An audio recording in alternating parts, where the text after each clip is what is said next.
في الكبسولة اللي فاتت ركبنا آلة الزمن وسافرنا بالتاريخ وعرفنا إن قوة الإيفنت ريبلاي معتمدة بالكامل على شريط أحداث سليم وموثوق 100%. النهاردة بقى جايين نحل المصيبة اللي بتمسح التاريخ ده قبل ما يتولد أصلا. مصيبة هندسية شهيرة اسمها The Dual Write Problem. تخيل معايا السيناريو ده: العميل داس على زرار شراء. كود الباك اند عندك محتاج يعمل حاجتين مع بعض. الأول يكتب الأوردر في الداتابيز المحلية بتاعتك مثلا بوستجريس، وبعدين يبعت ايفنت لكافكا أو رابط MQ عشان سيستم الشحن يتحرك ويجهز الطرد. الحركتين دول بنسميهم دول رايت، يعني بتتكتب في مكانين منفصلين تماما في نفس اللحظة. وهنا الكارثة: لو الداتابيز كتب دي بنجاح وجيت تكلم كافكا فالنتورك هزت لكاست من الثانية والريكوست وقع. النتيجة العميل يتخصم منه الفلوس والأوردر اتسجل في داتابيز، بس سيستم الشحن عمره ما هيعرف والأوردر مش هيتشحن. طب لو عملت العكس، بعت الكافكا الأول وبعدين جيت تكتب في الداتابيز فالداتابيز هنجت، سيستم الشحن هيشحن أوردر مش موجود أصلا في حسابات الشركة. في الأنظمة الموزعة الديستريبيوتد سيستمز مفيش حاجة اسمها distributed transaction سحرية بتجمع الداتابيز والمسج بروكر مع بعض في حبل واحد. يا اما الاتنين ينجحوا سوا يا يفشلوا سوا. طب الاركيتكت بيحل المعادلة الصعبة دي ازاي؟ اهلا بيكم في كبسولة سيستم ديزاين جديدة. انا مصطفى سليمان، والنهاردة هنفتح غطاء المحرك ونفهم هندسة الاوت بوكس باترن.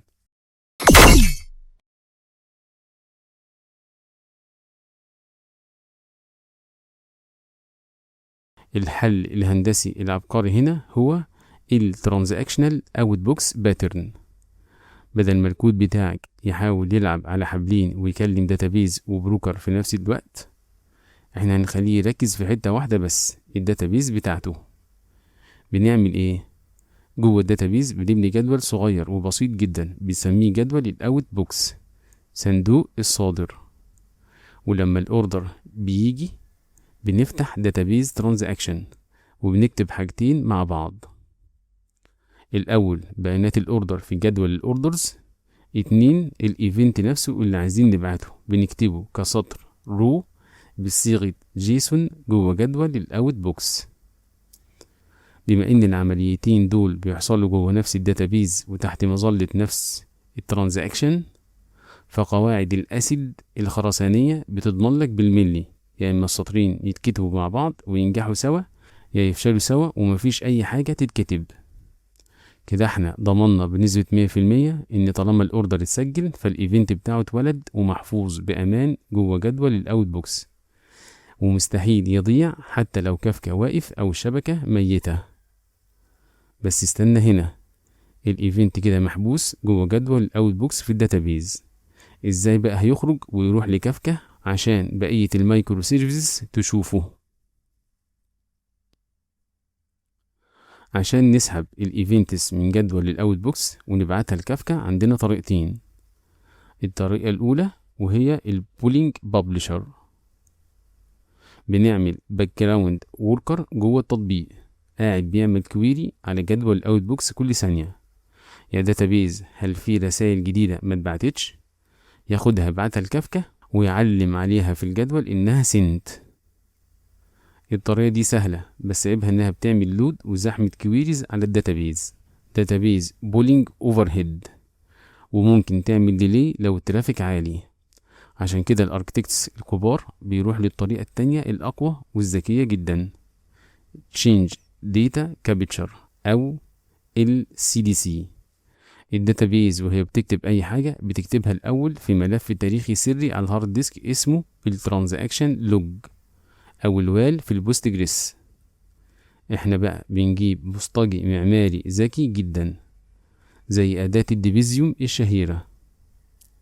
اداة ديفيزيوم مش بتعمل كويريز ولا بتكلم الداتابيز اصلا، هي قاعدة بره بتراقب وبتقرأ ملف الوال مباشرة بالملي ثانية.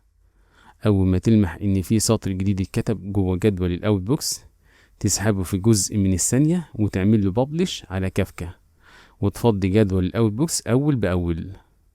اداء مرعب، صفر تأثير على الداتابيز وبدون ما تعطل الكود الاساسي بتاعك بثانية واحدة.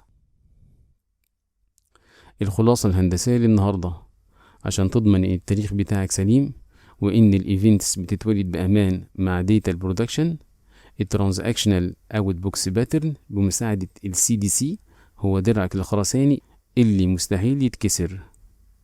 بس يا ترى احنا كده حلينا مشكلة ارسال الايفنت بامان وتأكدنا ان الرسالة اتكتبت وخرجت لكافكا بنجاح؟ طب لما الايفنت ده يخرج ويروح للكونسيومرز والسيستم بتاعك متوزع على كذا بود او سيرفر جوه الكوبرنيتز، فجأة تحصل هزة شبكة او ريبلاي، فتلاقي كذا كونسيومر مسكوا نفس الايفنت وعايزين يعالجوه في نفس الفينتو ثانية. ازاي بنحمي السيستم من الريس كونديشنز والخصم المزدوج عبر كذا سيرفر؟ وليه اقفال الجافا والجافا فيرتشوال ماشين بتعمى تماما في اللحظة دي؟ جهز نفسك عشان الكبسولة الجاية هنحط الحارس المركزي اللي هيسيطر على السيرفرات كلها. استنونا في كبسولة 19 وهندسة الريدس ديستريبيوتد لوكس.